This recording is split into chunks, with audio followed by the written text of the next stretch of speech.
Thanks for checking out this film review from the Dead Man's Party podcast. You could find our full archive of every unedited show if you subscribe to The Skeleton Crew on iTunes, Spotify, Podbean, or wherever you listen to podcasts. Be sure to support Dead Man's Party on Patreon. Link in the description. Enjoy the review. What are you guys doing here listening to this podcast? Don't you know that this is the exclusive podcast of the Satan's Helpers? No, nobody hit me to that, dude. Oh, man. Yeah. This is Dead Man's Party, and we are in the golden year of the 80s, 1985. When I just think of the 80s, I immediately jump to 1985. That was a huge year for movies, at least for me personally. Movies, music, that's the year I first got into sports big time. It's like that's when my whole world opened up as far as other than just being into kid stuff. Wow. Mine was the year 2000. You saw Halloween? Yeah, dude. 85, though. Holy shit. What a year. Yep. So we're doing Pee-wee's Big Adventure. Let me introduce these guys so you heard them. Chris. Whoa, Chris. I've seen better heads on boils. Good morning. I'm here. Yeah, too bad you weren't there for the Raw Deal review we just did. But that's okay. We're going to push that back about 6 weeks anyway. People can get used to the idea that you won't be on that one, just like Commando. But yeah, back to Pee-wee. Seeing his bike behind those bushes, cleaning it. Piss, piss, piss, piss, piss, piss. And while Chris is cleaning his bike, we will get acquainted with the Ghoul. Now, Ghoul, you wanted to do all these other 85 movies. You wanted to do Back to the Future. You wanted to do Goonies. I told you we already did. You're just being so irrational. I just want you to listen to reason. Shh, Alex, I'm listening to reason. Oh, cool. My father said I could have anything I want. Well, good for you and your father. Good for you and your father. That's great. Yeah, so this is Pee-wee's Big Adventure. So, man, do we start off by just stating the obvious? I don't think we have to have a big ta-da ending with our ratings here. I mean, is there anyone in this room tonight that does not think that... A coffin in this coffin. We're dead men. We're dead men. We're Jewish now. We're dead men instead of dead man. Like Stedman. Is there anyone here who does not think that this is an iconic classic? No, I think we all know what we're going to give this movie. Yeah, absolutely.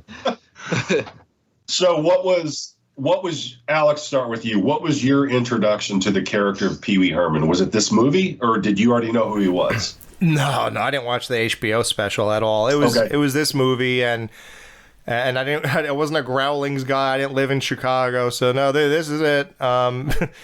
So I did see the HBO show, which came out in 1981 when I was 6, or not even 6 yet. I was still 5 at that time.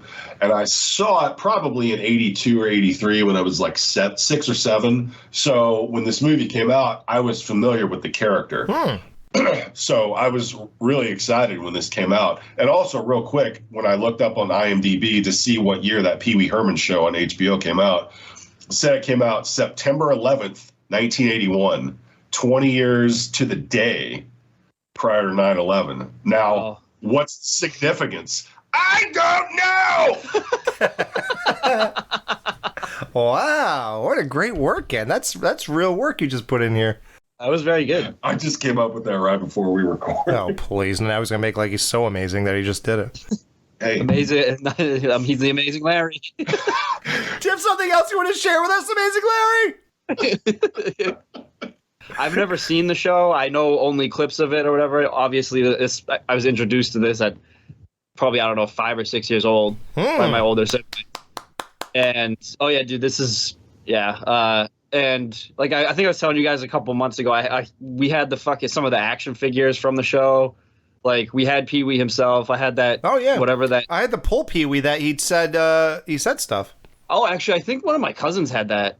Now, Alex, did you watch the Saturday morning show back when it was originally on? Dude, I have the whole box set. No, I do too. But did you watch it back then when it was? Okay, yeah, I watched it every fucking week, dude. It was incredible. Yes. Well, let me just do some official stuff real quick. Pee-wee's Big Adventure, 1985. Director Tim Burton, that's kind of important. And the writers are pretty important, except for Michael Vorhall. It's Phil Hartman and Paul Rubens. Yeah. So that's major. R.I.P. to two legends. It's so sad to me. I block out the fact that Pee-wee actually died. Yeah. And I met him and Dottie. Of course you did. Because you met everybody. And you've done everything and you've been everywhere. Well, I didn't think I was going to live twice, Chris. So, yeah, I kind of tried to do that. Yep, before I was stuck in the house. So, starring Paul Rubens, and oddly enough, when the movie starts, it said Pee Wee Herman as Pee Wee or something. Like, I don't know how it said it, but it basically makes you think that his actual name is Pee Wee Herman. Yeah, because for the first several years of my childhood, after being introduced to this character, I just thought his name was Pee Wee Herman. Until 1991. Right, and he was in the headlines. I was like, Paul? Who's Paul? Paul Rubens? He looks like Pee Wee Herman. That's weird. When it said Pee Wee busted, I didn't know if they meant that they're describing what happened that day or that he was arrested. You know what? He handled that really good though, because he went on the MTV Awards later that year, and his opening line was, "Heard any good jokes lately?" He really did. Yeah. And just for the record, he swore, I think it was in Playboy, of all places, Playboy interview or something. He swore up and down that it was not true, and his defense is that he is left-handed or whatever, and they said it was with the other hand or something like that. So, like, I don't know. Listen. Wow. I never heard that. Yeah. Hell of a defense. So, let's see. Who else is in this movie? So, yeah, Dottie Elizabeth Daly, which you guys probably only know from, like, Rob Zombie movies or whatever, but she was... No, she's like a legendary voice actress, too, isn't she? Yeah. I know her really well from a movie from also 85 called Better Off Dead with John Cusack, which is a great 80s teen comedy. Oh, wow. Yeah. Yeah. So her name is Dottie. She's the chick who's like... She's basically the Megan from Jason Lives, who's like dying to bang Tom Matthews, and all he wants to do is find Jason. That's the same thing in this movie. All he wants to do is get his bike back. So we get Mark Holton, Francis Buxton, if you never picked up on that joke with his name. Yep. Buxton. What a year he had in 85. Teen Wolf and this within like a month of each other. Yeah. Can you imagine being that guy for like that couple month span? Holy shit. Even looking like that, I'd still be happy that I was in both these movies. Yeah. That's yeah. And then we got Diane Salinger, who I believe also passed away. She's Simone. She's dead? No, good. I'm wrong. Good. I guess somebody else from the movie died. Oh, Large Marge. Yeah, I always confuse these two. Yeah. She died when Sammy Kerr pulled her out of the TV. Oh, yeah. Rock and roll. Yeah, she was in that, and I always say that when she pops up on that. Yeah. Wow. Well, no one could do a Pee-wee Big Adventure review without saying that Paul Rubens and Diane Salinger Simone were the parents of Penguin in Batman Returns. Yes. They're the ones who throw him over that bridge into the water, into the sewer. She's in that? Just for like 2 minutes. Yeah, it's like a quick scene. Wow. They don't really even... I don't think they talk. No, I don't think so. So Judd Omen is Mickey, the guy who like cut off a tag on a mattress and went to prison. So dumb. So Francis's accomplice, the guy who actually stole the bike from Pee-wee, is a guy named Ralph Seymour. He's in Rain Man. Yeah, he has that greaser haircut. My daughter literally has that hair like almost every day. When she wakes out of bed, the front is flipped up and curled just like this guy every day. It is so funny. Alice Nunn is the one who played Large Marge, and sadly she died only 3 years after this movie was released. Wow. Did they pull her body out of a twisted burning wreck? It was the worst accident I ever seen. No, she had cardiorespiratory arrest and arteriosclerosis following a series of strokes. Secondary causes listed as breast cancer and diabetes. Jeez. She died of like 6 things. Yeah, Wow. that's fucking brutal. Jesus Christ. This woman could not be stopped. They just kept throwing. God's like, no, you have to die. There's a whole purpose. Trust me, it all works. I mean, the only thing she didn't do is get hit by a bus, right? She would have been better off getting into an actual truck accident with getting that shit. Oh my god. Poor woman. Hold on. I got a few ages to read real quick. Paul Rubens, 32. No big deal. I can totally believe it. Francis was 26. Simone was 33/34, depending on when they shot this. She looks older than that to me, but I guess I can buy that. Yeah. Okay. Madame Ruby, how old would you guess her to be? We say, yeah, so I'm going to guess in the movie, I want to guess she's probably like 60, like something. I'm going to say 54. 56. Very good. Wow. Okay, the magic store guy. 50. He looks like an 80s 45. Wow, 53. Bam, I'm getting good at this. Mr. Buxton, I got 2 more. Mr. Buxton. Definitely in his 60s. I'll say 65. I'm going to say 60. 75. What? Yeah. Wow, 75. That's crazy. 2 more. The hobo on the train. Oh, dude. Well, you guys should recognize him. What is he from Halloween 4? Yeah, Halloween 4. What's he playing Halloween for? The priest truck driver. Oh, God. But now, that's crazy because now that's 2 weeks in a row we've reviewed a movie with the Halloween 4 person in it. How old do you think he was, the hobo guy? Oh, God. 70. Yes, fucking 300. I'm going to guess, 70. 61. Jesus. And finally, Large Marge. She looks mid-50s. I'll say 55. I'll say 54.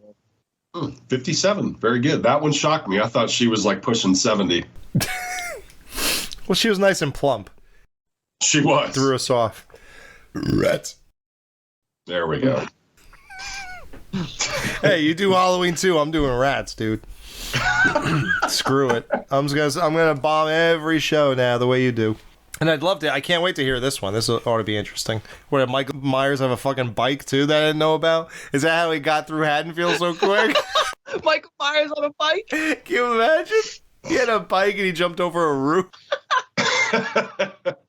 So what do you think of Pee-wee's house? You know how everything we would do would have, well, not you, Ghoul, sorry, unless, I don't know how nostalgic you are for our time, but Chris, everything. I wouldn't be here if I wasn't. Well, what I'm gonna say, I don't know if you'll do. Like me and Chris our house would be filled with 80s, basically, and it would look like we're always in the 80s. If we were a weird man-child, eccentric, crazy guy like Pee-wee who has money to do and buy anything he wants, and we have no idea what he does for a living or anything, and has, fireman poles you could slide down to the next floor, which no one on Earth has, stuff like that. So me and Chris would have everything 80s probably, to an extent that we'd have a nicer part of our house, I'm sure. But Pee-wee, if you notice, is trapped in the 50s, which makes sense because all the guys who gave us our 80s were 50s kids. Mm-hmm. Mm-hmm. Yeah. I don't know if you noticed that. It all looks kind of 50s-ish. Very, yeah, it's like retro at that point, which now retro is considered 80s. Now it's getting more 90s. We're old, dude. Mm-hmm. His breakfast, this whole Rube Goldberg set up. And there's the second movie in 1985 to have Rube Goldberg setups. Yeah, the Goonies.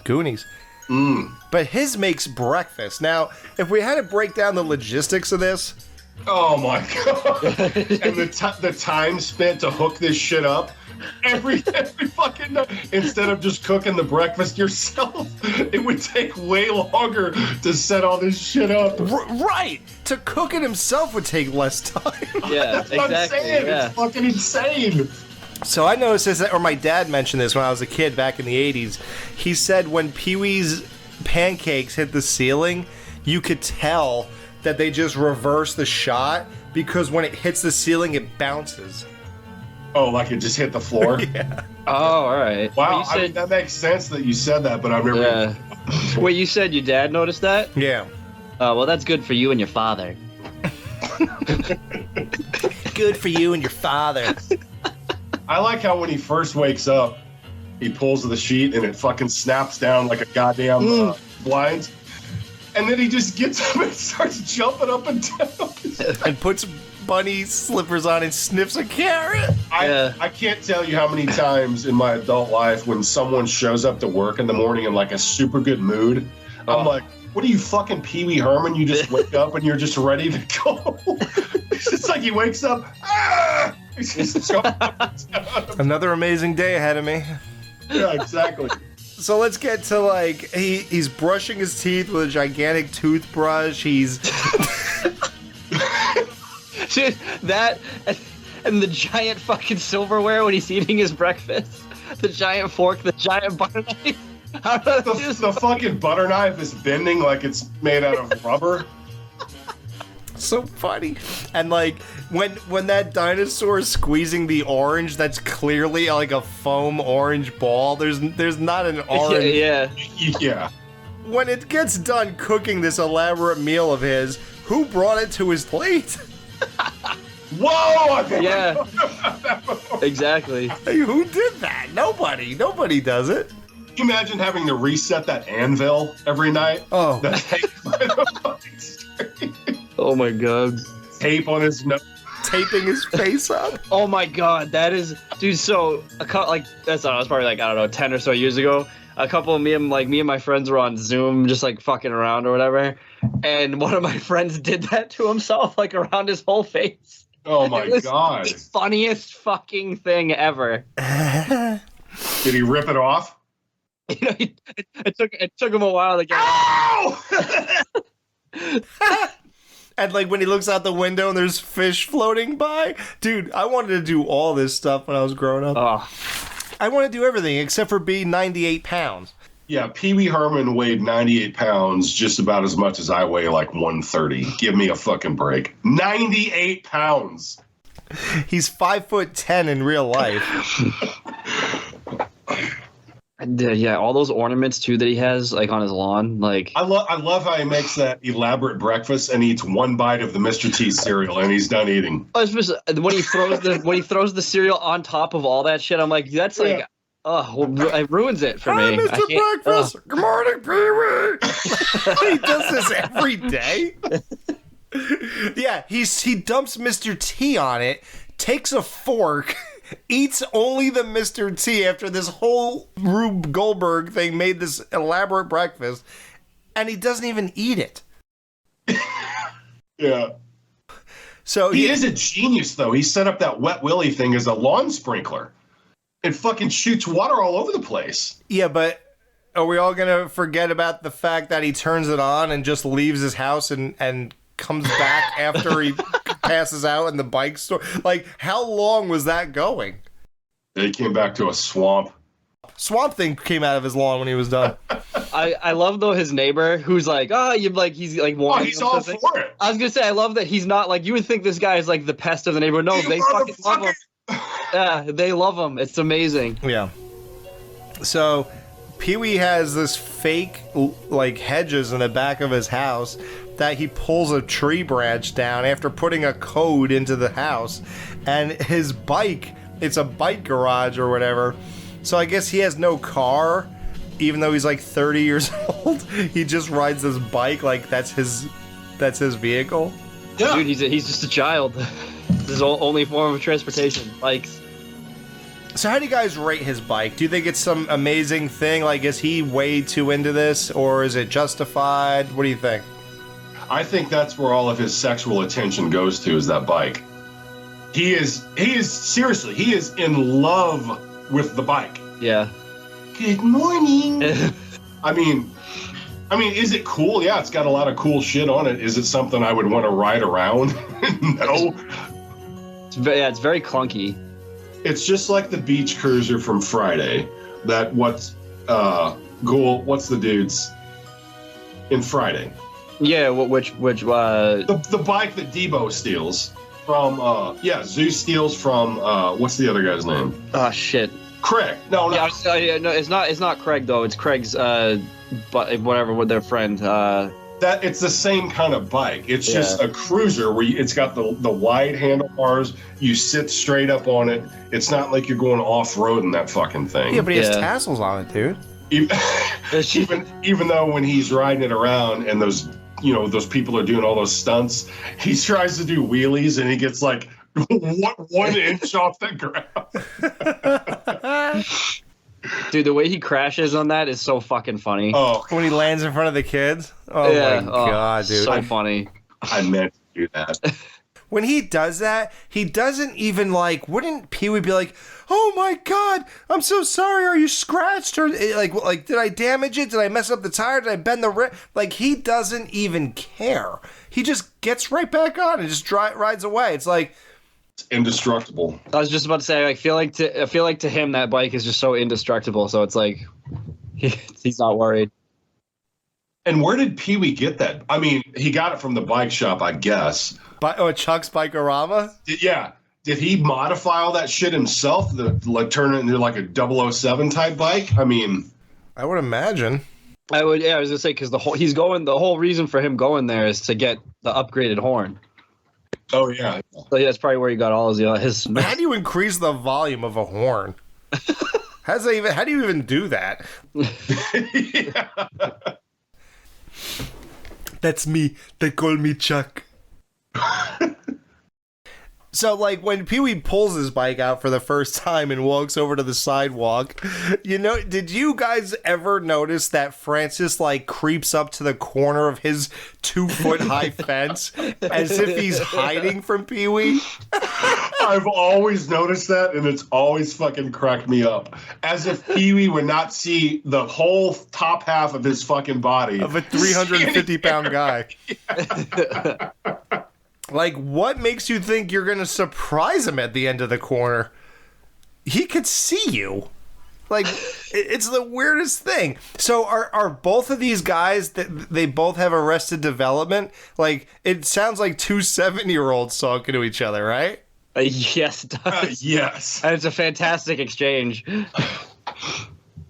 Hello, Francis. The whole thing. Today's my birthday. Oh, good for you and your father. He wants this. He wants to pay him.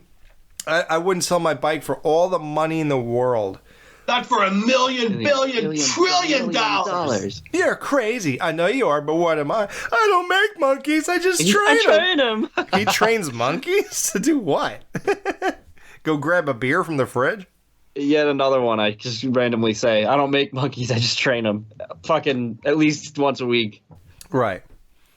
Yeah, so then he gives his obvious looming thing for the rest of the movie. You'll be sorry, Pee-wee Herman. There's one guy on Earth who wants your bike. He just confronted you this morning.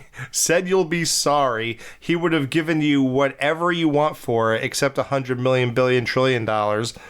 And you're totally lost at who stole your bike until you talk to this police officer. So I like when he tells him how much he always loved a bike, and he goes, I love that story. Can you not quote 50 lines from this movie? Oh, more than that. Pee-wee! That's my name. Don't wear it out. Which became a fucking saying back in the 80s. I don't know if it was because of this movie, but people say that shit. That's my name. Don't wear it out. Yeah. So Pee-wee goes to Chuck's Bikerama, like we said, and when there's that scene, now only a true hardcore fan of this movie I knew it. Yes! Isn't that amazing that no one else knows this who bought... Where did they cut this off? The Blu-ray or... So, I just noticed this for the first time when I was watching this for the show. On the Blu-ray, the widescreen version, even though I'd seen this version before, you can't see the bottom. But on the old full screen release, or if you taped it off TV or whatever, you could see the chain coming through the bottom of that compartment on the bike. So back then, I didn't know. I thought they just left it in for like comedic purposes, but obviously not, because I was actually looking forward to that when I was watching it. And I was like, fucking shit. They cropped it, of course, for the widescreen version, and now you can't see the chain coming up through the bottom of the compartment. Do you know what that is, Ghoul? No, this is my first time. So when when he's yanking all that chain out? Yeah. Back in the day, if you were to watch this movie on TV or VHS or maybe even the DVD, I don't remember, you could see underneath the bottom of that compartment that he's pulling the chain out of that there was no bottom of the compartment. It's a straight line of chain. They were just cheating it. Oh, okay. Oh, yeah. But now on the Blu-ray, you can't see that part, so it really does seem like he's pulling this endless chain out of that compartment. All right. I didn't know that. Yeah. Oh yeah, all of my life, man. And I always thought I was some like I thought it was Encyclopedia Brown, like watching it. I was like, I see that thing at the bottom. Yeah. It's also funny that like are you bringing up the magic shop at all? No, yeah. Oh, yeah. I just think just so funny to me. He's like, I gotta pick up some supplies. Like, yeah, why? Why do you need supplies from a magic shop? This guy's life is just a prank, like all just prankster joke all shit. Junk. It's just all a joke. Like there's nothing serious happening. Like, oh, you're not going to work to afford your house or make a mortgage payment? Like nothing? You have to pick up supplies from a magic shop? So pure speculation. Where does he get his money? How does he have a home? I was just about to say, is there any fan theories out there that you guys have heard? I'm sure there is. I've never looked into it. Yeah, I'm gonna after this, but the only one I ever heard was he got all his money from his TV show, but then people always backpedal because it came out after the movie. But that's what they say. It's a joke. Interesting. It's just a joke. No, it's just a joke. Yeah. Maybe he had some really rich parents who died and left him a lot of money. Who knows? Is he sharpening a pencil? Why am I just looking at large Marge's googly eyes and scraggly hair and weird mouth and tongue sticking out and hearing a guy urinate in a jug? Sorry, I had to keep the tradition going. Jesus, the pencil sharpener. Oh, God. Okay, so the other thing I always noticed as a kid, did you guys notice he has 50,000 chains around the bike, but only like 6 around the clown? Yeah. Like, what's the point of this? Like, all you did was wrap your bike up, but there's none to the thing it's chained to. Yeah, right. Not enough tether, yeah. Right. And nobody saw this greaser cutting these chains off the clown and said, hey, why would you do that if you own this bike? Like, nobody cared? This is like Times Square in this area. Like, there's a billion witnesses. Yeah, middle of the fucking day, yeah. Right, broad daylight. And that's the best time that guy thought it would be good to steal this. Because he comes out of the magic shop and then checks on the bike and then walks into Chuck's Bikerama. I mean, he wasn't in there that long. Right. No. Yeah, wild, man. Yeah, so when he's in the magic store, he's like looking at stuff. He puts those like X-ray glasses on, and he looks at the girl to make believe he could see her naked.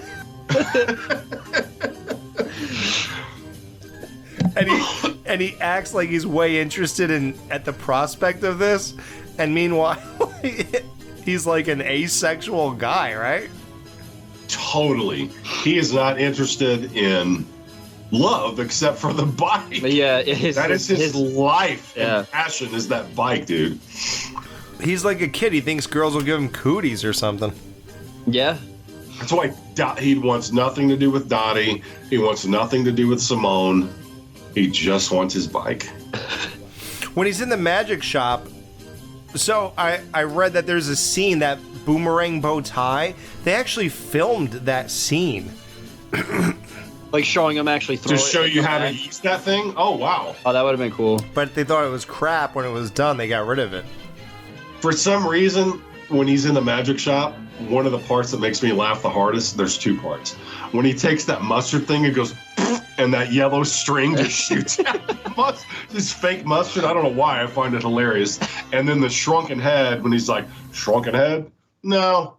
Regular size? No. He pulls out that enormous fucking head from underneath the counter as if he had that in a drawer or something. Just waiting to like show somebody. Yeah. Why would you have that behind the thing you're working at? Like, it's so weird. Yeah, that shit is fucking hilarious. What's funny about the mustard is he squeezes it and just throws it on the ground. Yeah, he does. Yeah, he does. He does. Right. I noticed that. I was like, oh, for how much he cares about this kind of stuff, he just fucking tosses it. He's like, yeah. So that head that he pulls out, that was actually the head, or the exact whatever replica of Aleister Crowley? Yeah, that's his head. The giant one. That it was a mold of his head.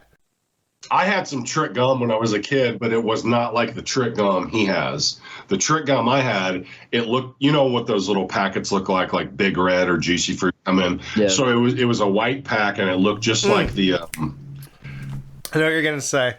No, it's what? What am I gonna say? They pull it out and the thing snaps your thumb. Yes, it snaps your finger. If there's one piece in there, so people reach and pull it, and there's a spring in there, and this metal thing comes back and snaps the shit. Like a mousetrap. No shit. I bought that at Spencer Gifts when I was like 12 years old. It was amazing. The only one I've ever seen is one where it has that, but then there's a little button on underneath it where you buzz it, and people like get shocked a little bit. Oh wow. Yeah. So he tells Dottie that he goes on Chuck's Bike-O-Rama, and you know she's all into, like, she's trying to hit on him. He could care less. All he cares about is his stupid horn, and he basically tells her there's no chance between the two of them because he's a loner. He's a rebel. There are things that she shouldn't know, and it gave all new meaning to that after that 1991 incident. Oh my god. You wouldn't understand. You couldn't understand. You shouldn't understand. Yeah, no. That's wild. So that's when his bike is stolen. We're 21 minutes into the movie, and the bike is stolen, and he thought that the Soviets did it. Yeah. See, but that was the thing back then in 85. This just like Rocky 5. 85, it was all Soviets. They were the enemy. And that's the thing today. Jesus Christ. It's coming to an end, and by the time this comes out, it might be over, but... Excuse me. Was Red Dawn 1985 as well? Yep, never saw it. Oh, that's right, you have never seen that. Because the cover looks boring. I wasn't into, like, war shit back then. I don't know. Yeah. So... He goes to Francis's house. I love the way he, like, as soon as he's like, when he clicks as Francis, the look on his face. Francis! And then he just like, yeah. I mean, just this morning, Francis told me, Francis! Right. One of the best lines is, Francis is busy. He's oh, by the way, who's the guy answering the door? Is that like Mr. Fuji or something? I was gonna say he's I thought he was supposed to be somebody. I always forget, but Mr. Fuji. Francis is busy. Busy doing what? He's taking his bath. Oh really? Were they hosting him down? Oh my god! And we made that joke at Rambo. Yeah. Oh, dude, right. I love the fucking knock that Pee Wee does on the door, and then he uses the fake hand. Dude, and of course he had one of those on him at that time, just to hook up immediately and to start knocking on the door. In case the guy closed the door on him. Right. That way I'll knock, and then when he answers that door, I'll run around the house and go through a completely different unlocked door. Genius. That totally makes sense. Then they cut to. Oh, go ahead, Ghoul. I was gonna say Francis's fucking bathtub is a swimming pool. They cut to Francis. He's in the goddamn swimming pool playing with boats and making those noise again like a child. Giant child. Splashing around these fucking boats and shit. I just love how when Pee-wee busts in there, Francis is like, "Arr!" And he goes underwater. And Pee-wee goes in, pulls him up by his hair, and then the dad comes to the door, and the Chong Li guy, they start knocking on the door.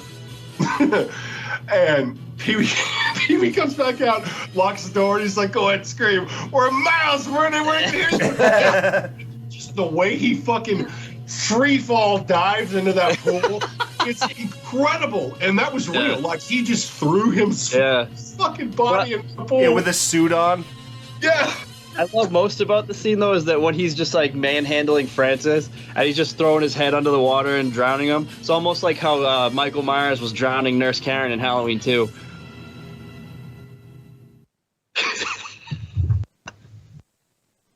I'm getting on my knees right now. God bless the Ghoul. I did not even think about this when I was watching that movie. Wow.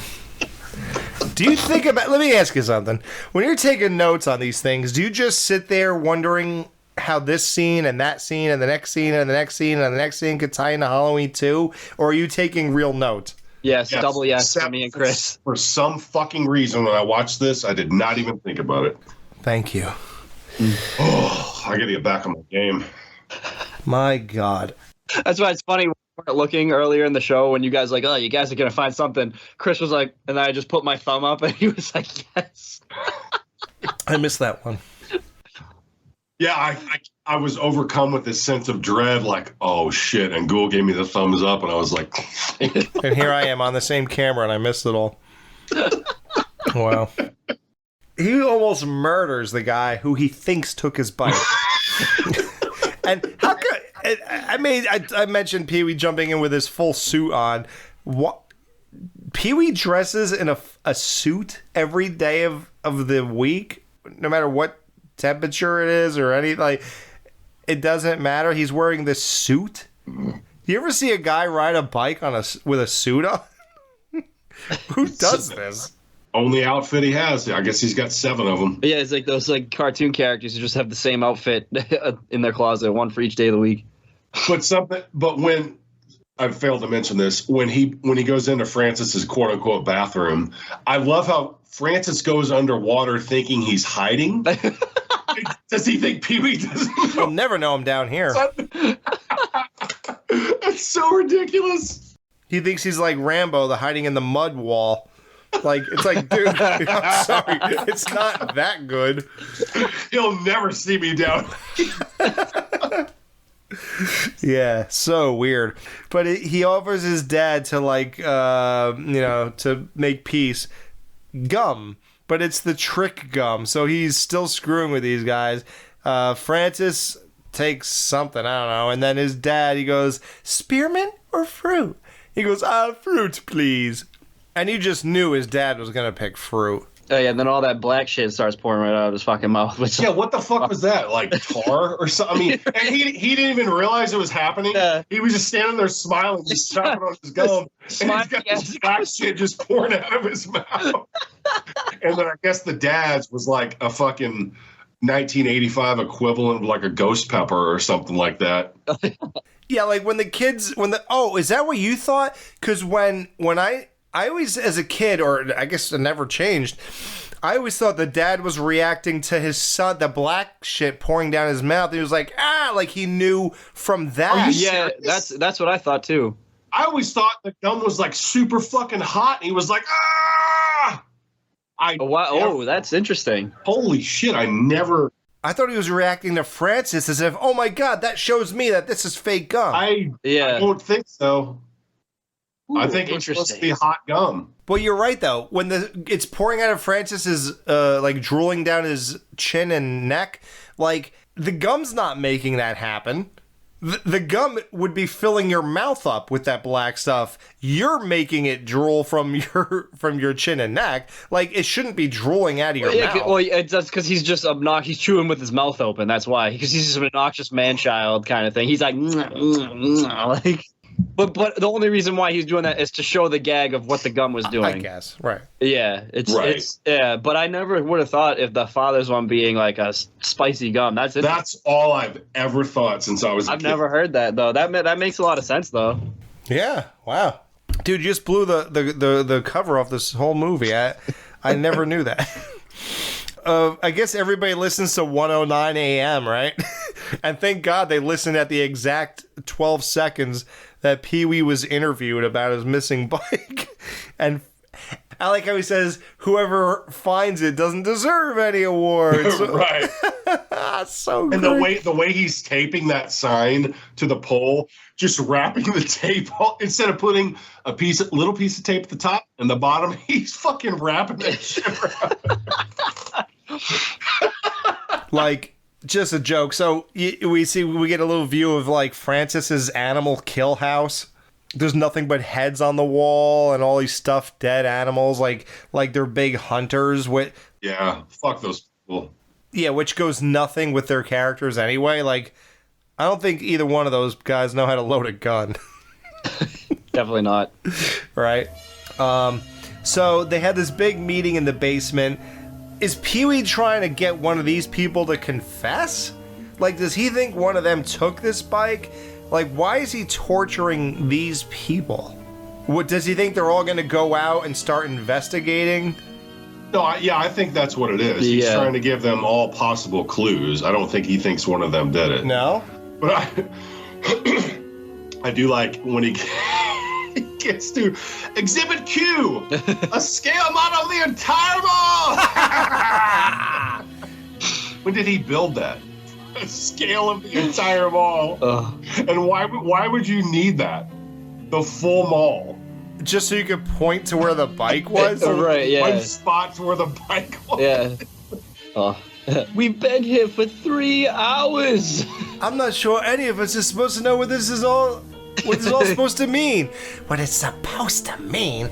I'll tell you what this is supposed to mean. And it keeps knitting and knitting and knitting. And everyone just says, "I'm getting the hell out of here." That was wild. And I like how this girl tries to be nice to him. Hey, maybe Chuck can give you a break on one of the bikes. I don't want some other crappy bike. And like when he said that as a kid, I was like, wow, he said crappy? I want some other crappy bike. Well, that's his whole act. Like when he did the HBO show, it wasn't like raunchy comedy like Sam Kinison. No. He's just child. But the thing he could do though, as a child character, is that he could even do like middle of the road jokes, but because it's coming from a child, it sounds kind of like, it's like, wow, Pee-wee said that, or he made a joke about masturbation. Yeah. Oh, there's definitely some middle of the road humor in a couple scenes in this one. Yeah. Well, I'll give you one. It became famous after he got caught masturbating in the theater. So in that HBO special in '81, John B gets a package in the mail from a mailman, and now I'm just is John B the head in the box? The genie. Okay. Genie, all right. genie. No. I'm asking that because that was one of the things I had a toy of, so I remember that's one of the ones I remember. Yeah. Wow.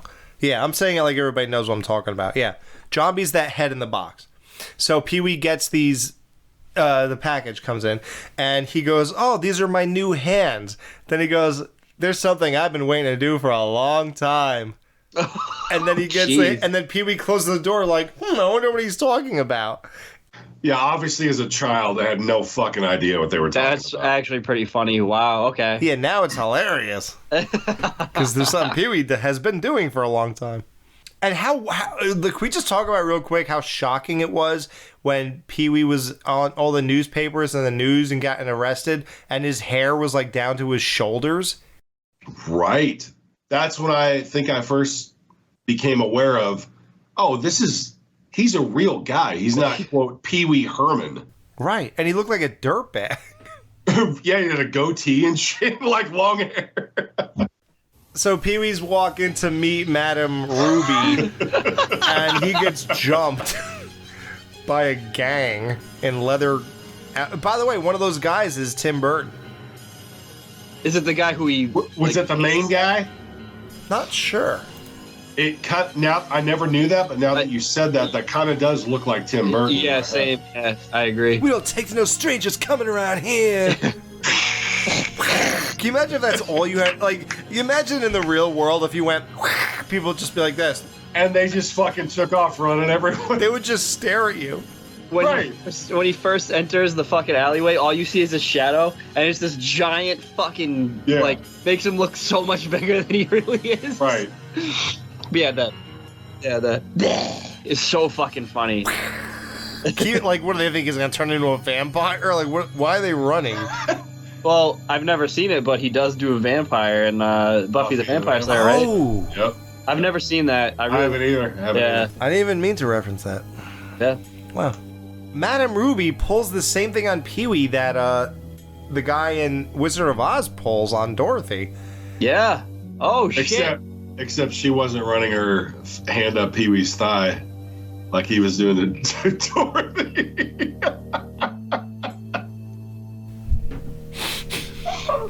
Amazing. Oh, God. Yeah, she didn't do that to Pee-wee. He wouldn't even liked it. So she tells him that his bike is at the Alamo in the basement. The basement. So he has this big Texas sign. The guy that he hitchhikes with is Mickey, who, like I said, went to jail for cutting off a tag of a mattress.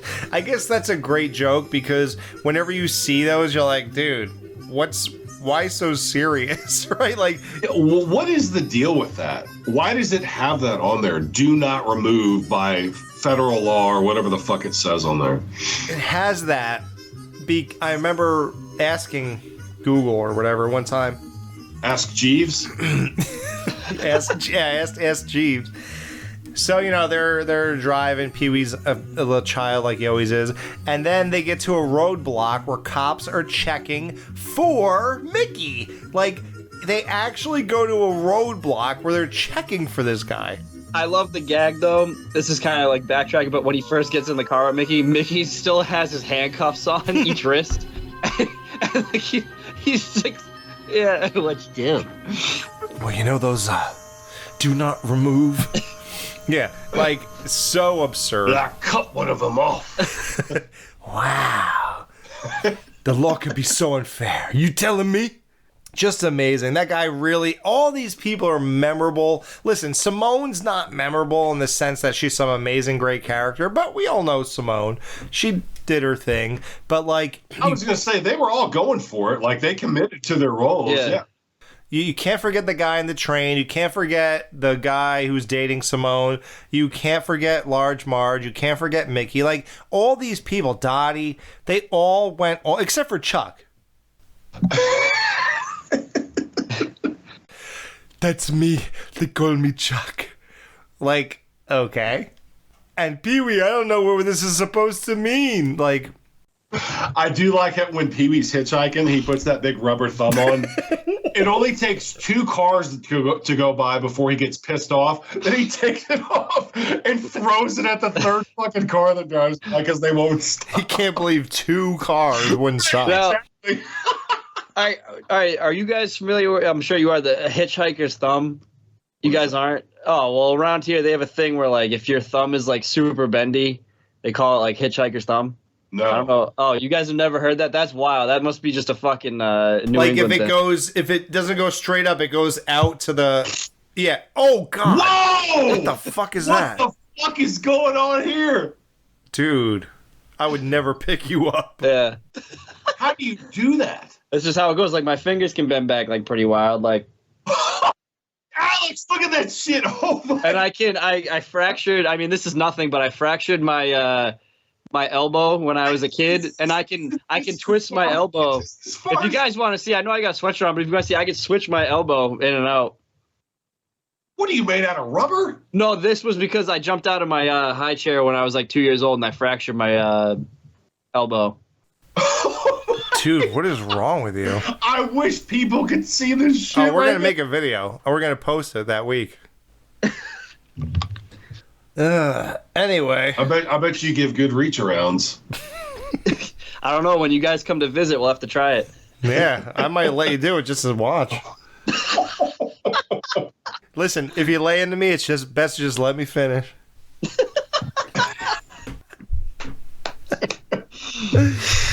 Oh my God. So Mickey, yeah. So it's amazing. They're driving now. Pee-wee gets in drag to how many movies in a row are we gonna review where guys are in drag?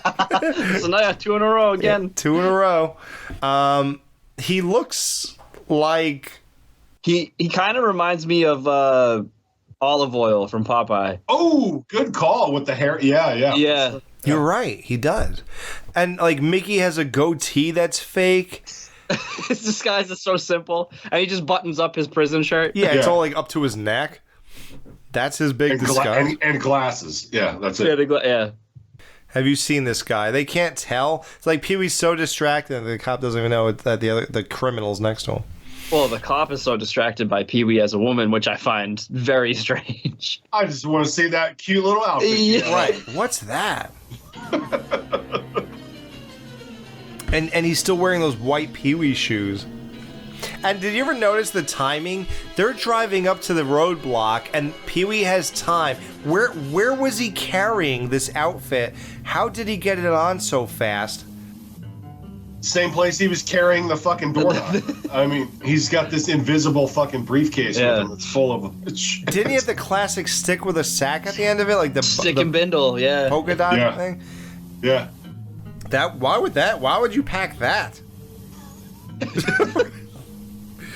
I don't get this. Like, it's weird, man. This movie is out there. So we get this. He lets Pee-wee drive at night. Then you got these road signs. What'd you say, Chris? They're on wheels. The roadside. They're clearly sitting from the camera's angle. They're sitting in a station. It's just the camera filming like they're in a car, but the signs go rolling past them on. And again, you can see it better in the old school way, like if you watched it on TV. Oh yeah, did they try to fix it? Well, it's not as visible on the Blu-ray, but you can still see that they're on a track rolling by. But the old school way, it was like so obvious. Jumping off the screen, yeah. So Pee-wee drives off a cliff. He drives off a fucking mountain, and he wakes Mickey up, and Mickey's like, "What? Ah! And they're both screaming, and I forgot who, but somebody thinks of putting the convertible top out. Yeah, because that would work. And it acts as a parachute. And even though they're screaming like they're dying, they land like so slowly and nice and whatever. Yeah. And then he still says, "Get out! Out!" He goes, "But I didn't mean to." He goes, "Listen, Pee-wee, I like you. But you don't want to get mixed up with a guy like me. I'm a loner, Pee-wee. A rebel." Now, when he says it, I believe it. When Pee-wee says it, I feel like he's reciting something he saw in a movie. Right. Yeah. And Pee-wee's just standing in the middle of the highway, and then you get these. Is it where you get the fake eyes? Yes, cartoon eyes, the animation. Yeah, which I always think is really funny. Oh, it's great. Yeah, and then he puts his headlight glasses on, which I think that guy sold him. Right? Yes. That day? Yep. And he's surrounded by zoo animals, and they're all just still. Right. So weird. So then he gets picked up by Large Marge. Wow. I've wanted to talk about this scene since I started podcasting. Wow. That's some good aspirations right there. So what do you guys think about the Large Marge scene? Incredible. The first time I saw this movie, I was not expecting what happened with her face. Oh, God. You're sitting there fucking watching the movie. He's riding in this cab with this old woman. She's telling this like ominous story. And then when she gets to the part and turns and looks at him, you get this insane, ridiculous claymation, I guess you call it, exploding face. And the noise is amazing. Oh yeah. It's that scene is absolutely incredible. Is it like the most known scene from this movie? It has to be. I agree. At least visually, yes. Yeah, like every single whenever January 11th rolls around, and my siblings and my cousins, which are all older than me, group chat. Oh, that's the day she died. Yeah, every January 11th, one of them will post that picture of her headstone. Yeah. That actress died on January 11th? No, the Large Marge died. Large okay. Marge. That's how. I mean, foreshadowing to what we're gonna rate this. That's how prevalent this movie is in my fucking whole life. Wow. Yeah. And how weird is it? Do you think it kind of takes away from the movie?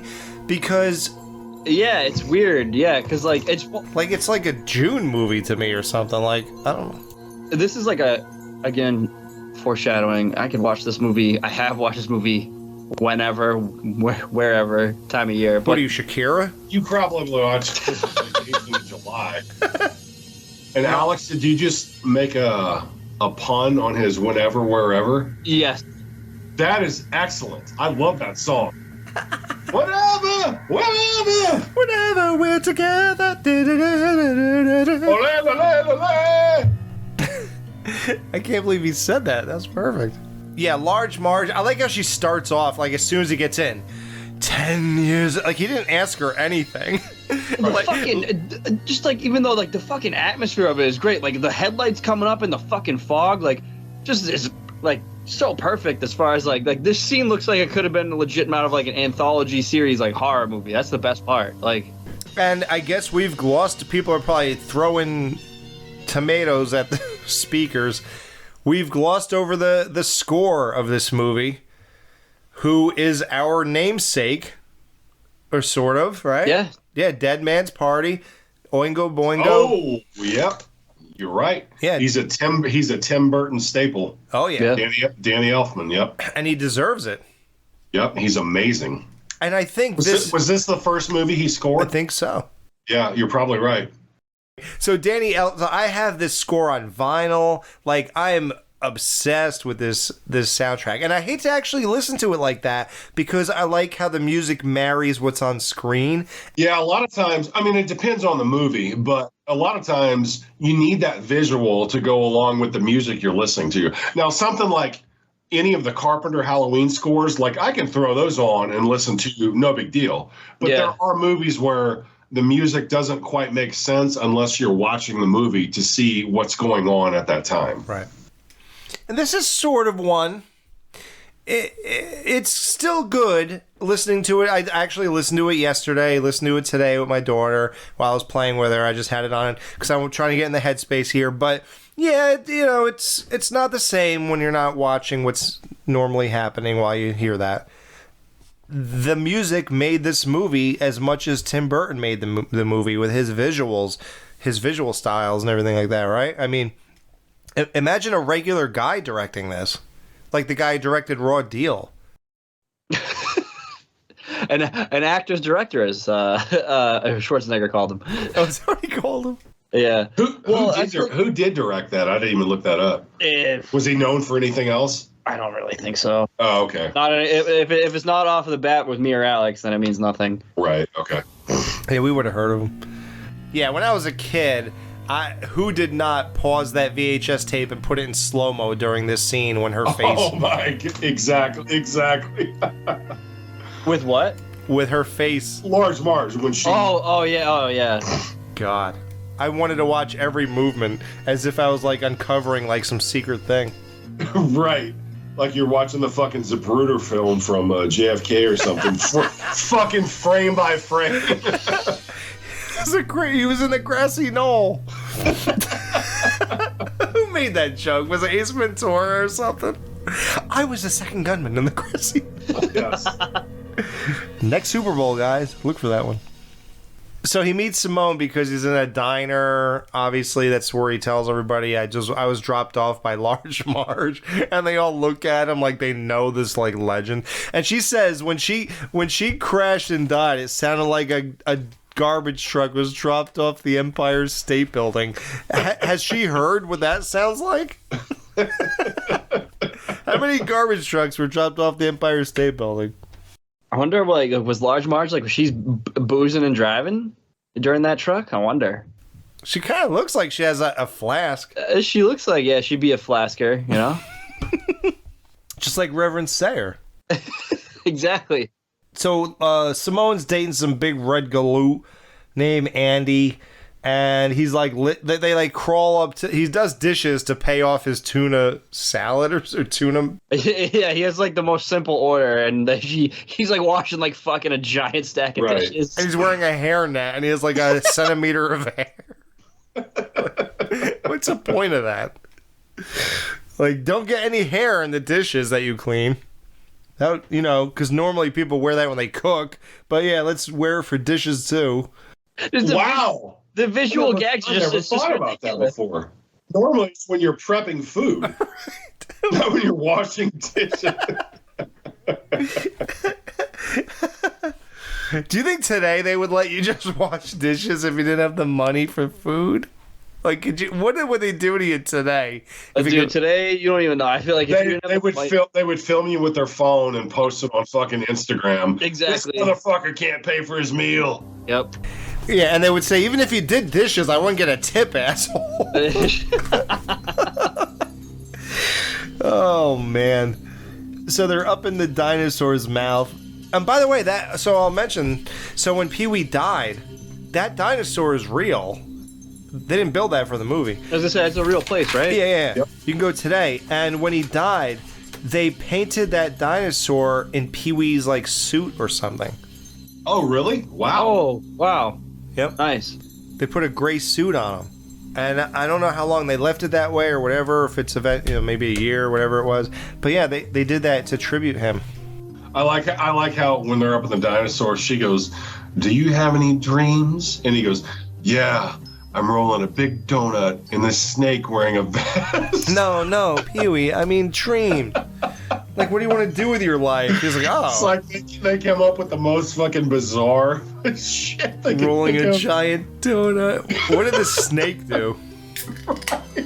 I don't know. We never find out. Yeah, is this the equivalent to the gravekeeper in Halloween, where we want him to finish the story?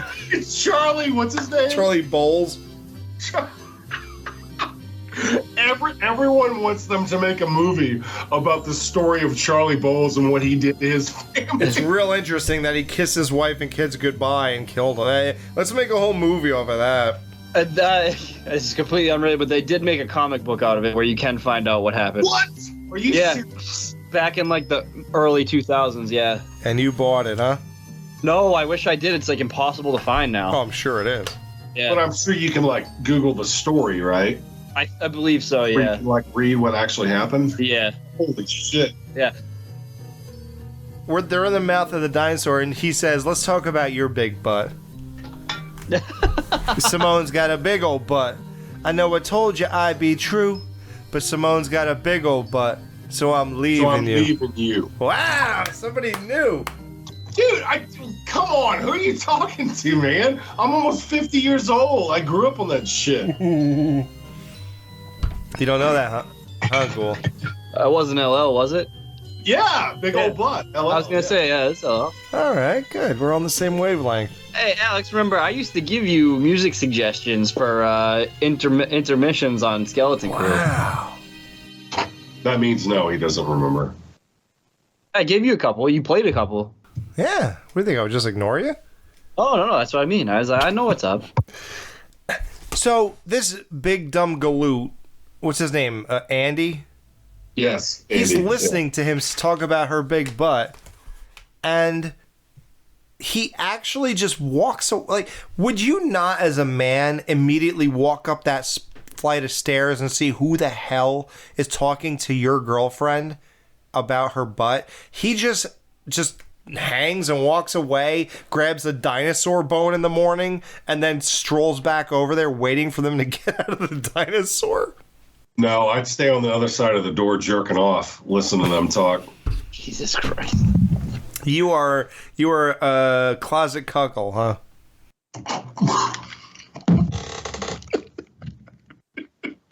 He wants this. He loves it. Tell me who you're dating. I'll hook you up, dude. When it's the right one. Jesus. Oh God. Yeah, so Andy just lets them stay up there. And like, why wouldn't it be so much cooler if he walked up the stairs and like confronted them and the dinosaur teeth were behind him?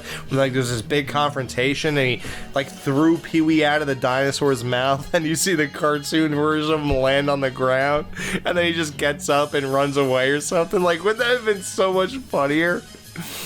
No, that actually does sound way funny. I love the speed at which that guy runs. It's about as fast as if you were to take a jar of peanut butter and turn it upside down and wait for it to run out of the jar. Like, that guy is enormous. He is a fucking huge human being. Yeah. And you can tell, like, he's moving as fast as he physically can. But he's, those huge people like that with those lumbering, physicalities, they cannot move fast. They can't do it. Just like the big dude in Happy Gilmore. You guys seen Happy Gilmore, right? Yeah. The big guy that comes. Oh yeah. That guy. He's famous. Like, he can barely fucking move. Yeah. Yeah. So Pee-wee jumps onto a moving train, and he meets this loser who eats sardines out of a can. Like, what do you do? Buy 20 of those cans and just like. Also, like, so gross. Have you ever eaten a sardine? I haven't. No. I never got that desperate for food. Yeah, I love seafood, but like the idea of eating that right out of a can is fucking disgusting. So your butler never serves you sardines? So wait, sardines, do you eat, is that the entire fish head? Yeah. So Pee-wee jumps off. He ends up at this biker bar, and he's trying to use the phone. But what he doesn't realize is that this is the... What's he trying to do? I'm trying to use the phone of the Satan's Helpers Club. Like, no one batted an eye when this dork in a suit walked in there, but when he said shut up is when they all turned around. Like, I don't think I could walk into that place without them all turning around and looking at me. If you had your long hair, you could. Yeah, they would have went, wow, he's one of the sons, dude. He's one of the Satan's helpers. He's one of the Reaper crew.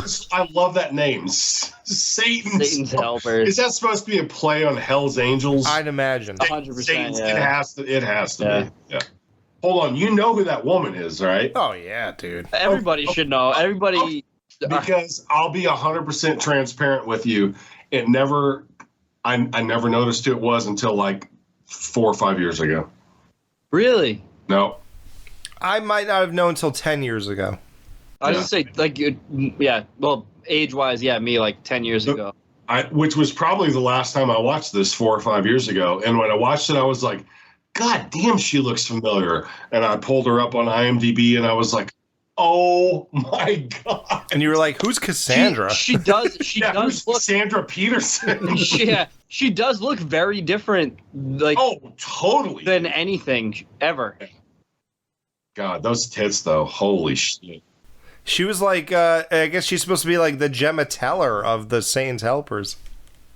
Probably. I get that joke. See? Wow. Did you feel so good about that? Yep. Yes, I'm in the club. Yeah, she probably hit a girl in the nose with a skateboard before she filmed this. Yep. Yeah. Gemma was a crow eater, and Cassandra was a helper eater. Yeah. What would you call them? What is it? Oh, the trident, or whatever the hell the devil has. Yeah. Pitchfork, trident. Pitchfork yeah, eater. Same thing, really. Yeah. Trident's got the 3. Yeah, that's Poseidon. That's the guy who kept watching the Kraken come out of it, and he was staring in awe. That's funny. Even though he was a god. I was just thinking about Clash of the Titans today. Also, one of the background. No, I shouldn't say background. The main fat guy with the round glasses? Not him, the taller guy. Okay, who said, "Then we'll kill him, and then we'll..." That guy? I recognize him from Repo Man, but he has definitely been in something that we talked about on this show. I forget what the fuck it was. Really? I don't remember talking about him. I feel I'm pissed now. And I was pissed remembering it because I was like, there's something, and I didn't bother going to IMDb just because integrity. Damn it, I know who you're talking about, but I cannot picture his face right now. Shit. Oh, really? It was up, and then Yeah. I never kill him. Yeah. Yeah. Damn it. So check this out. The guy I was talking about, the fatso with the round glasses, he was in the Garbage Pail Kids movie 2 years later in a biker bar as a biker, and the character Alligator bites his foot, and that's what incites the entire battle of the Garbage Pail Kids versus the bikers in that scene. Oh, cool story. I love that story. You totally blew it, dude. You totally blew I love that it. story. Damn it, I fucking blew it. I'm not re-recording or editing that. No, I'm leaving you hanging, dude. I love that story. I love that story. You could have done it. What the fuck is wrong with you? I'm sorry, I'm a fucking idiot. Oh my god. How many drinks deep are you? Tell the truth to the audience. I've had like 7 beers. Oh, that it makes sense then. Okay. Yeah. Sorry, guys. We're on our A game around 3 or 4. That's about it. So Pee-wee walks out of the biker bar after being spared his life for dancing to the tequila. Do you like how when the guy took the guy took his shoes off, he like dropped like a foot taller? Like it's like he stood off a crate when he handed him his shoes. So Pee-wee does the tequila dance. Now, nobody really talks about this ever. I've seen plenty of things about Pee-wee's Big Adventure. Do you realize what Pee-wee's dance is? Do you realize what he's doing the entire time? Over and over again? The Egyptian? Is that what it is? No, he doesn't do he doesn't do the Egyptian thing. What is it? All he does is he points at his dick and his ass. Oh, well, yeah, you're right. So do you guys have Peacock? Yeah. No. Okay, well, Alex, you need to go to Peacock, go to Saturday Night Live, go back to 1985, which I believe is season 11, and go to the episode where Pee Wee Herman hosted it. I had that episode on tape when I was a kid, and I watched it over and over. And he's in character as Pee Wee Herman in every sketch it's in. And he is hilarious, dude. Yeah? Yes. What does that have to do with this dance, though? Does he do the dance? Does it on there, yeah. Wow. Amazing. Yeah, it's fucking awesome. But all he does is point to his dick and ass. Yep, you're right. And he figures that'll make these guys think he's cool because he's doing something taboo or something, you know? This also made me realize that this song, as iconic as it is, the only words said in it are tequila. Tequila! That's it. Because I know it shows up again in fucking Sandlot. Oh, Ghoul, you missed out. You should have been drinking Tito's tonight. No, that's vodka. That's vodka. That's vodka. I will never drink tequila. You don't do tequila, that's right. Oh, do you not? Is that your thing? No, I will only drink it if it's in a margarita. I will never fucking sip, shoot anything fucking tequila. That is a death sentence. So Pee-wee gets out of the biker bar and he struts around, knocks over all their bikes. They say they're going to string him up and kill him. He does that dance. They all love him. And then the next time he leaves the biker bar, everybody's so in love with him that they're willing to give him one of their vests. And they give him a cut. Yeah. A cut? He gets a cut and a motorcycle. And then he drives it right through a fucking Billboard. Wait, there's a lot of splashing going around. Hold on. Someone brewing coffee?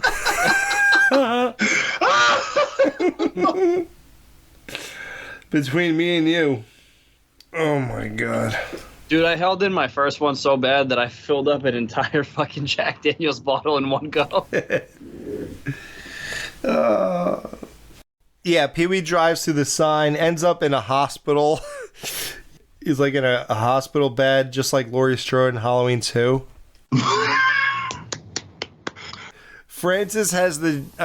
Pee-wee has the dream where Francis is like the devil and his bike's being lowered into like a fire pit and he's like, ow! Ow! and with the, is this the one with the clown doctors? I think so. Did this guys remind you of Killer Clowns from Outer Space? No, Clown House. Yes. Yeah. The setting, the backdrop. The setting, it's when they go into the spaceship and Killer Clowns. Yeah. Like they're in a fun house almost. Yeah, but the clowns themselves. Yeah, clowns themselves, yes. Clown house. Oh, Jesus Christ. Isn't it amazing that Pee-wee got in and out of a hospital without any ID or money or anything? Everybody just seems to know him. His wallet's been missing now the entire movie. But how has he done anything? Yeah, it's a really weird situation. He has no money, but he's still just getting around. Well, I mean, he was hitchhiking. He washed dishes to pay for his meal. Mm-hmm. Large Marge, yeah, right. Just picked him up before that, right? Right. Yeah, I guess there's nothing to pay for yet. He's the only guy who could travel across country with absolutely nothing. No money. Why did they set him up like that? Like, what a weird obstacle to have, right? You have nothing. No ID, no money, no credit cards, nothing. And he still got the job done. Supposed to be shooting like an average guy, I guess. Even though he's just a giant child. Right. So he sees the commercial of, like, this donation, like, Sister Ignatius thing or whatever the hell is happening here. And, like, the asshole kid from Wonder Years has his bike. Like, what are the odds of that? Oh, yeah, we skipped over the fact that, like, Pee-wee's driving with Mickey and his bike was, like, 5 feet away from him. Oh, yeah, it goes right past him. Yeah. Is that in two different directions? Yep. Amazing, right? That the movie could have been over if he just turned his head. And you know, what other movie this kid was in 1985, right? We always talk about people with big movies in 1 year. Oh, I know he was in Monster Squad, but that was 87. That was 87. 85, we're going to review it this year. Shit. Hit me. I'm drawing a blank. Back to the Future. He was the kid who goes... Oh, he says the son. What's a rerun? Sitting around the table. What's a rerun? Yeah. Wow. Jesus Christ. And he couldn't be a bigger asshole in this movie. He is like the perfect little asshole. Like, I have been ready since first call. Roll. Pee-wee goes, infiltrates this somehow. Wait, can we get the logistics of this? So Pee-wee sees this thing on TV. Somehow, he knows exactly where they're filming this, and by the time he gets there, all these people are still standing there. Right. yeah. Right? Like, is this not the craziest scenario ever? Why are they all still there by the time he gets there when it was already airing on TV? Wow.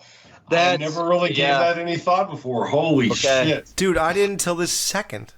Wow. It's not in my notes. So he does that, steals the bike right in front of everybody, and then all these guards go after him, and they all... I always found it odd, especially in the 80s, they all unplug their vehicles from the wall before they... Oh, shit, you're right. Before they chase Pee-wee. Like, did Elon Musk make these parts that they're driving in? Like, what the hell's going on? It's 1985. Wow. Who heard of electric vehicles? Good call. I never even thought about that. Holy shit. That is pretty... Yeah, no, never thought of that. Like, at all. Amazing how it all comes around. That and Russia, I guess. Jesus Christ. So they basically do a chase through the entire Warner Brothers lot, and like all the movies that they like drive through are totally generic. It's like Christmas movies, Godzilla, beach movies, jungle movies. Twisted Sister video. I was going to say Twisted Sister cameo. Yeah. Great song also. Oh, dude, that song's incredible. Yeah. You're gonna burn it hell. You're gonna burn it hell. Dude, when I was a kid, when that album came out in 84 or 5, I thought that was like the devil's music. Like, I wasn't into that shit back then, but one of my friends got it, and I remember seeing the cover of that album. It's got Dee Snider in all his fucking glam glory, holding a phone to his mouth, and I was like, oh my God. And I was listening to this shit like, I had never heard anything like that before.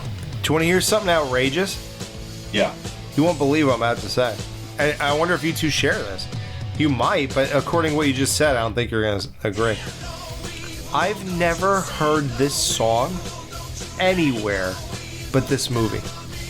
Well, you wouldn't have unless you actually had the album, because it wasn't like a... I thought it was a single.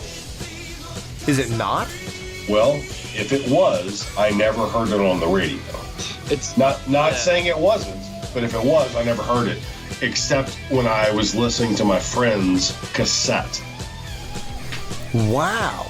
Yeah, and the only reason I would have known of this is because I always associate Twisted Sister with the Lost Boys, because they say, we trashed the one that looked like Twisted Sister. So from youth, I'm like, what the fuck does that mean? And I look, and then that, 80s hair metal type shit was always that. And then finding out that song was in this movie. And that's all I've ever heard it. I've never heard the whole song. Oh, really? Really? Oh, it's a really good song. It's a very good song. Yeah. Now, does anybody know if the real music video looked like anything that was in this movie? I don't even know if they made a video for that song. They may have, but if they did, I've never seen it before. I don't think they did. Really? Wow. Yeah. It sounds like a single to me when I watched the movie. I can look it up right now. Like, it sounds like a real thing. Oh, the song's so good. Yeah, it sounds like a hit. Okay, so, the movie is not based in any sense of reality, obviously, we all know. Right. But when Pee-wee blasts over a home on his bike, like, okay. So it goes just high enough to clear a roof, but also that you could land on one and ride it out onto the front lawn. Right. And totally redeem yourself in front of a group of kids. Right? Didn't he do that? And it's the redemption of falling in front of the kids? Is that am I missing that? No, you're absolutely right. Yeah. It just plays into the absurdity of the whole movie. That's how I took that all the time. Like, no, that's perfect. Right. Like he was a total ass in front of the kids when he flipped and hit the curb and all that stuff. And then now he's impressing them all from landing off of a roof. What were you looking up, Ghoul? What'd you find out? So I found something that I think was fan made. It claims to be the real music video, but it's just a bunch of clips from Pee-wee's Big Adventure. Oh my God. So I can't tell if it's real or not. I'm gonna say no. I'm gonna also agree no. The pet store scene. What do you think about that, Chris? It's just weird. Like, what was the purpose? Yeah, what was the purpose behind that? Just to show that he's a really good guy and he was trying to save all these animals. Other than that, I mean, in a movie full of scenes that are just kind of scenes put together, this is the one that feels the most unnecessary. Shoehorned in. Yeah, like, you don't need it. I would have rather they should have put that deleted scene with Larry in versus this. I guess it's because that's the way of getting him out of all the trouble he's caused and into the authorities. Right. So they looked at him like, oh, he's actually a good guy, because they have the two cops saying, he's under arrest, and the other guys are you kidding? He's a hero or something, whatever it was they say. Yeah. Yeah, there's a conflict of interest. Right. Yeah. Right. Yeah, just because he rescued a couple animals from a corner store pet store, that means that the destruction he caused on the Warner Brothers lot is okay. Right, because he saved some snakes and some puppies. So, you want to hear something wild? I'm going to give you guys a revelation. Knock you on your ass. Ready? Oh, shit. So remember the dogs he saved, the pink one and the white one? Yep. Yeah. That dog. That was the dog the guy was holding in Silence Silence of the Lambs! You knew that? Or you just guessed it as I was saying it? No, I know that dog is like famous, but I fuck. Oh, yes. Yep, that dog was in Silence of the Lambs, Chris. Wow. Never, ever knew that. Holy shit. That's incredible. Fucking go. That was 6 years later. Damn. And he's still acting.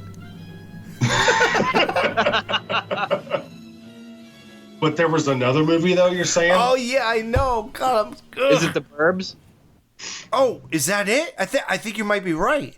I think Queenie? Queenie! Yeah, Oh my God, I think you're right. Really? Holy shit! It was The Well, Burbs. that would make sense.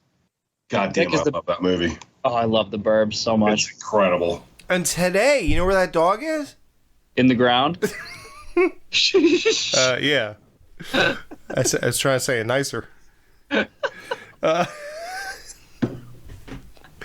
Under dirt, yes.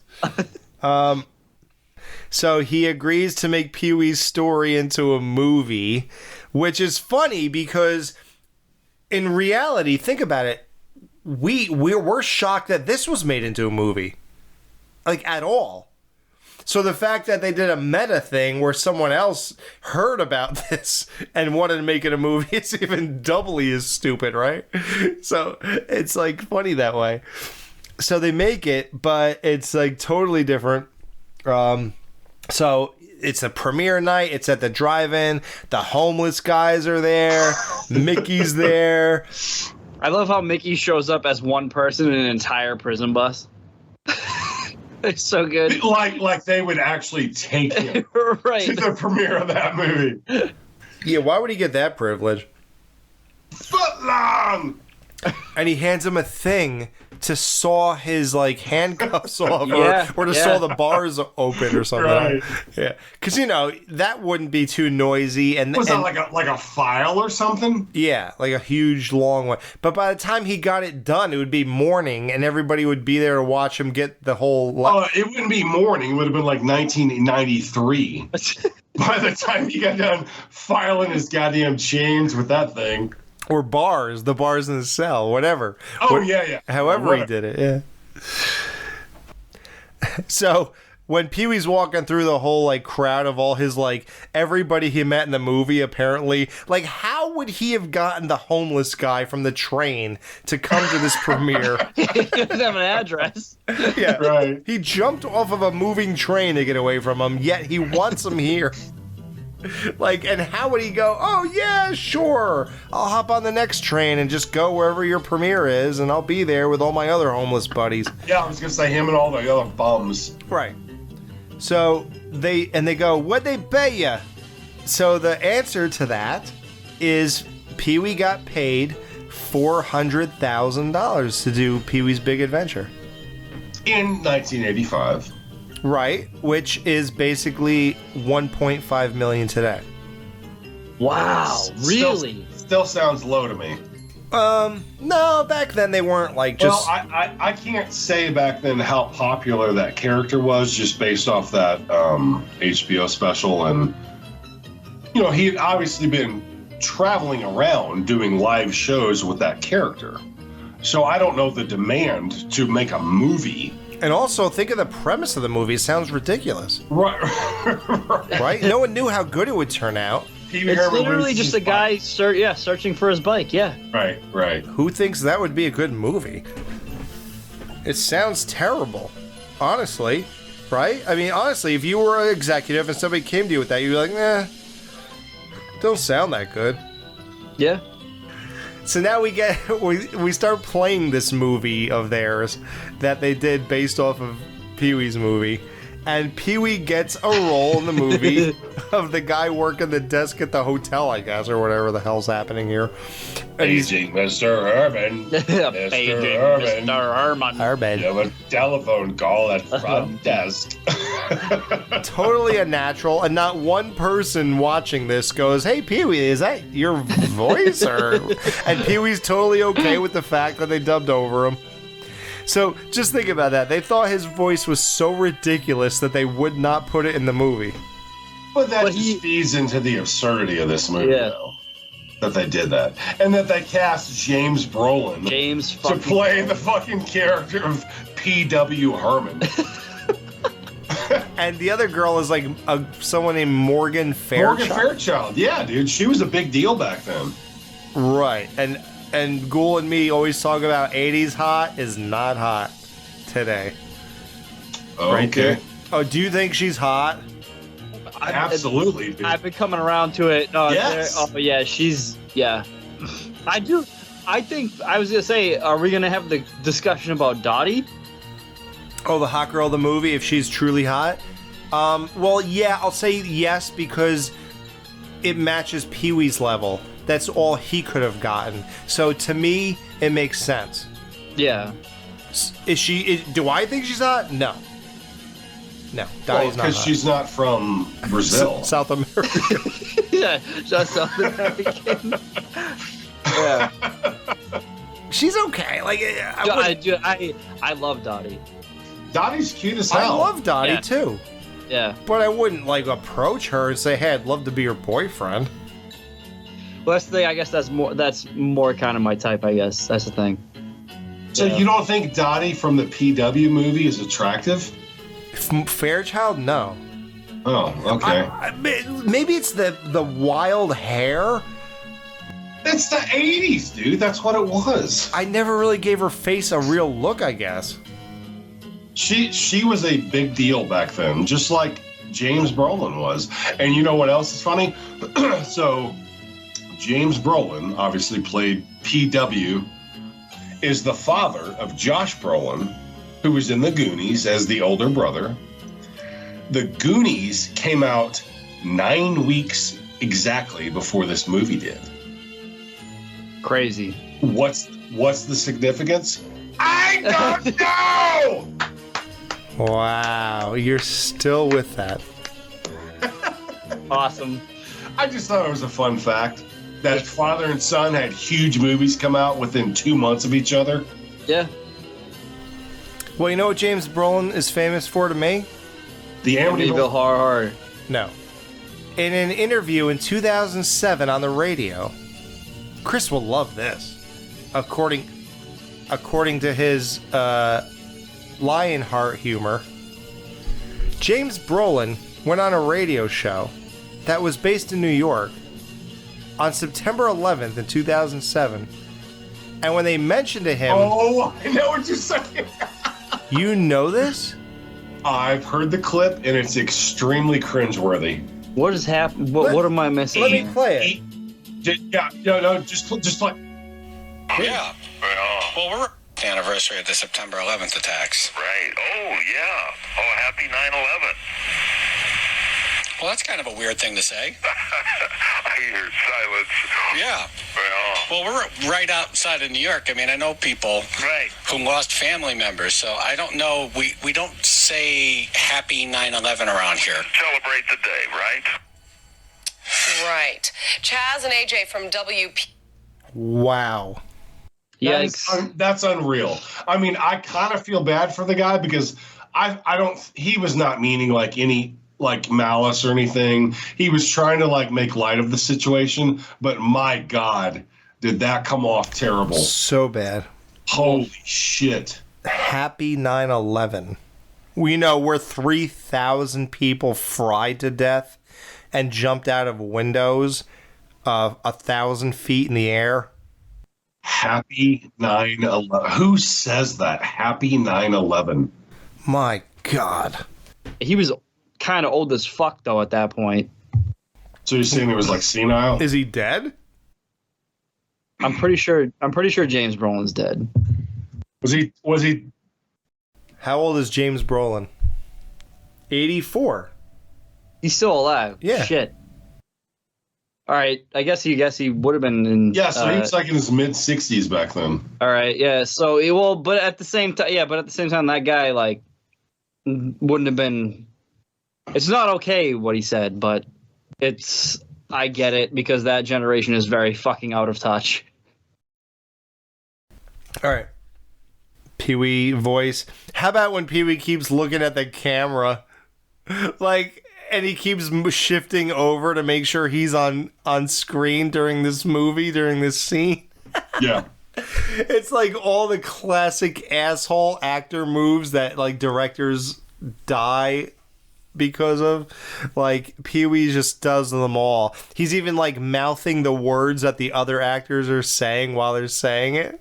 Yep. What an asshole. I've always noticed that. He's mouthing the goddamn words. So amazing. Yeah. So Francis comes along, like him and Pee-wee are best friends. Says the whole thing wouldn't happen without him, so Pee-wee owes him. Pee-wee lets him get on the bike because I guess he hopes that he'll press one button out of the other 27 buttons sitting there. And he presses it, launches himself up into the sky. Him and Dottie ride across the screen in silhouettes while Dottie and Pee-wee PW are kissing on screen in that sense. So I guess that's like a to tell us that it's a romance with the real people. Question. Does it not piss you guys off that he technically never verifies that it's Francis who took his bike in the beginning? Isn't that wild? Like, that makes me very mad. No, they do. Because he says, none of this would have happened without me. Right, Pee-wee? Yeah, but it's like Pee-wee doesn't exactly know that it was him confirmed. You know what I mean? Well, he does. That's why he let Francis get on the bike and eject himself and all that stuff. Right. All right. Yeah. It just. Yeah, you're half right. But I guess what you're saying is it's not stated as a problem. Right. They don't yeah. publicly out him. Yeah. Makes me a little mad. It's seen as a good thing. No, he's right. Just like, and you'll see what we talked about in Raw Deal. Like, some revelations never came out. And it's a weird thing, and this is one of them. You're right, but it kind of did, but not in the way we want it to. Was what you mean, right? Yeah. Yeah, exactly. Yep. All right. How many tags are you cutting off of mattresses and going to prison for out of 5? Chris. Unreal. I don't really have a lot to say other than saw this movie for the first time when I was 10 years old as soon as it hit VHS in 86. Blew me away. I was familiar with Pee-wee from the HBO special, but did not know what to expect from a full-length feature film. And I thought it was amazing back then. I think it's amazing now. It never gets old to me. Maybe it's my age, but none of the jokes for me ever fall flat. I think it's incredible. It's hilarious every time I watch it. I love the character of Pee-wee Herman, although the follow-up, Big Top Pee-wee, is garbage. Fucking terrible. Did you guys ever see the I've never seen it. Did you see the one from like 10 years ago, Pee-wee on Vacation or whatever it's called? Nope. Haven't. Pee-wee's Big Holiday, yeah. With Joe Magnaglio? Like, Pee-wee looked good, but the movie itself was not. It wasn't amazing. No, it was better than Big Top Pee-wee. It was better than Big Top Pee-wee. Yes, yeah. Sure. So anyway, this movie's great. I have nothing to say. It's fucking. I'm ripping off 5 mattress tags out of 5 for this movie. Wow. Forever and always. Right. Yeah, I am also ripping off 5 mattress tags out of 5. This is a masterpiece of cinema. This is and that's saying a lot when it's a comedy. That is it's a very touchy subject. Like, you know, we just did Dumb and Dumber a while ago, a couple months ago. But even something like that's held as one of the greatest comedies of our generation, we still didn't see that as perfection. We were so close to it, but didn't, that stuff, oddly enough, ages in a strange way. But this movie, I don't know, man.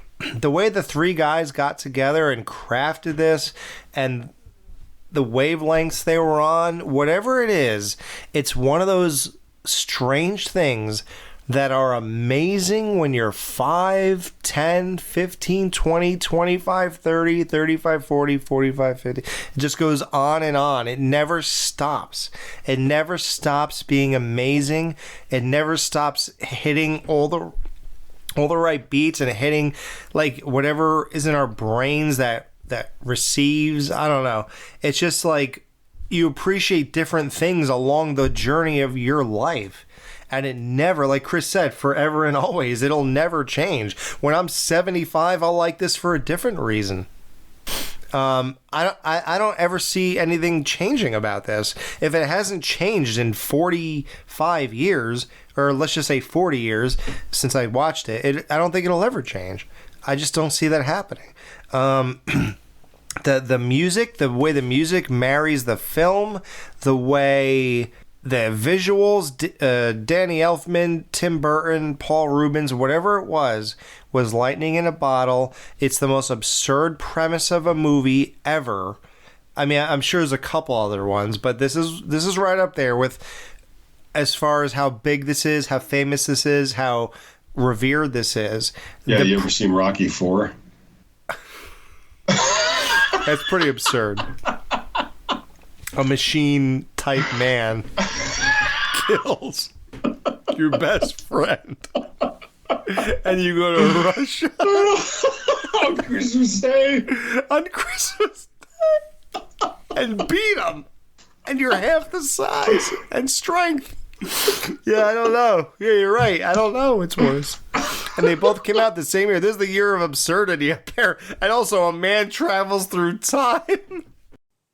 And another kid turns into a werewolf and plays basketball. Yeah. And the other one discovers a pirate ship full of treasure. Let's just do anything, guys. What a year. Oh, my God. And it'll all be great. Definitely the cocaine year of the 80s, 1985. But, yeah, the year of absurdity. And this is right up there with it, but somehow, some way, it's a masterpiece.